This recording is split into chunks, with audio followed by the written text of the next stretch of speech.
Radhe Radhe, Hare Krishna to all the dear friends. How are you all? Welcome to another practice video. Today I would want to say about something about our own minds and its usage. Usage, I think, would be the right word. So, as we all know that we are given this human body and mind, and we do various things with human body, and we do even far more things with our minds, and right from our very growing years, we have been using the mind, and nobody really told us to use the mind, but it is just natural and automatic that a child starts using the mind as soon as he or she gains the consciousness.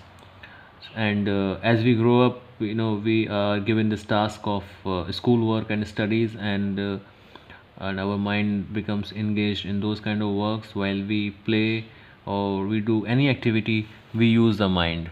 And if you have noticed, when you see children, because you may not be able to remember your own childhood that much, but if you see children, they are very inquisitive and they are very curious, and you would really find them exploring the things, and experimenting with the things and questioning the things. And that is the best thing that they do. They use their mind. But as we grow up, we kind of stop using the mind that much, and rather start or get stick to things that are just very common or everyone else is doing. And I would say rather we start believing others that too much usage of your own mind is not good, or if you even try to think something new, or even if you try to do something in a different way, people usually discourage you. And this thing often starts right from the childhood, I have seen, because when children try to do different things, they are usually discouraged by the adults. One of the main concern is that adults are afraid, and the family members, the caretakers of children, are somewhat afraid that if child would do a lot of things according to his or her own mind, they may do some things that could be harmful to them.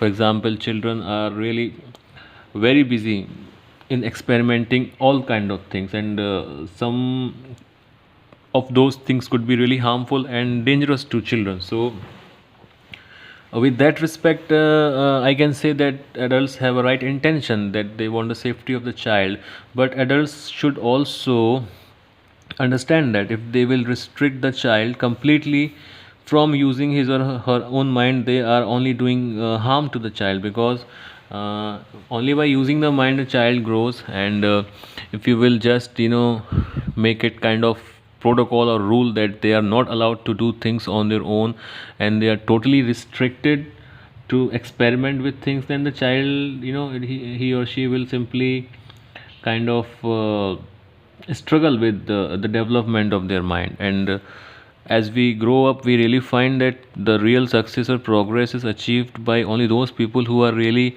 experimental with the usage of their mind, and who just don't simply keep following the routine norms that are kind of forced to us. So this is what I wanted to say, that when we grow up, we must still keep that exploring spirit and experimental approach to the things that we do in our life. And we should just not make these kind of mental blocks in our mind that this is our limit, or this is our the final content of our capacity. Because even if you grow up, it does not really matter that what age you are, your mind is always a tool that you can put to use. And I have also heard of something, and a very common perception, that as you grow old, or as you age, your mind starts to lose the sharpness. Now I don't know who are these idiots who are spreading such kind of rumors or lies, that as you age, as you grow up, your mind starts to lose the sharpness. and your mind becomes dull. No, there's nothing like that. Mind is always a tool. Mind only becomes dull if you stop using it, and the moment you start using it, it kind of start to regain the sharpness, because mind is simply an instrument, a tool, or a weapon. If you use it more, it will become more sharp and it will give you better results. I remember when I was a child and I was in like 10 years of age, I wanted to be a scientist, because those times there were a lot of books and story books which told the biography of those famous scientists like Edison and others. So I dreamt of becoming a scientist when I grow up. So, and I started this exploration kind of thing on my own. I used to take the tools whichever were available in the home, and I would try to dismantle them and analyze that how do they work or whatever they do.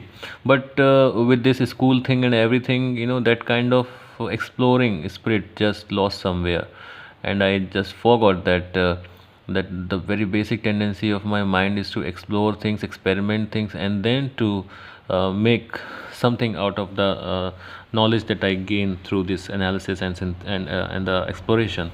So that's what I remember about my childhood, what I used to think. And of course, I know I would say that all of you must have memories when you were very creative and very inquisitive with your approach about dealing with the things. But when we grow up, these kind of behaviors are forced onto us, that you have to follow only certain kind of path or do certain kind of things. You kind of are restricted to use your mind.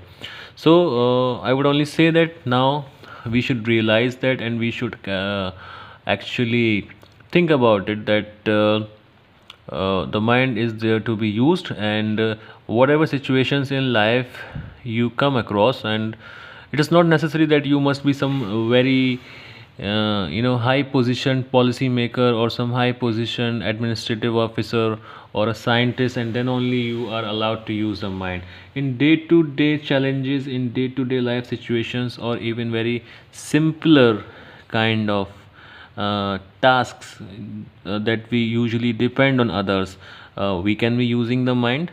Nowadays we have access to internet, we have things that we can explore on YouTube and other websites. We have the all kind of resources to look for new ways. So all we have to do is just switch on to these medium and just try to learn new things, and just try to create something, or just try to solve our day to day problems totally on the basis of our own skill. And may not be the results would be that great, may not be, you could be failing also at some occasions, but that is how you learn, because you only learn when you try and experiment yourself. If you are only going to depend on others, if you are only going to depend on other experts that you think are good in whatever task that you are dealing with, then I would say your own growth will not happen. So I hope you got the idea what I want to say, because we have the mind, so we should use the mind properly and just use it as a tool and sharpen it as much as possible. We all face different kind of tasks and problems, so it is not really important that if anyone else gives you validation or recognition or not, but it is your own mind, it should be useful to you. That is the main idea. So thank you for listening, and take care, keep practicing. Radhe Radhe, Hare Krishna. Take care.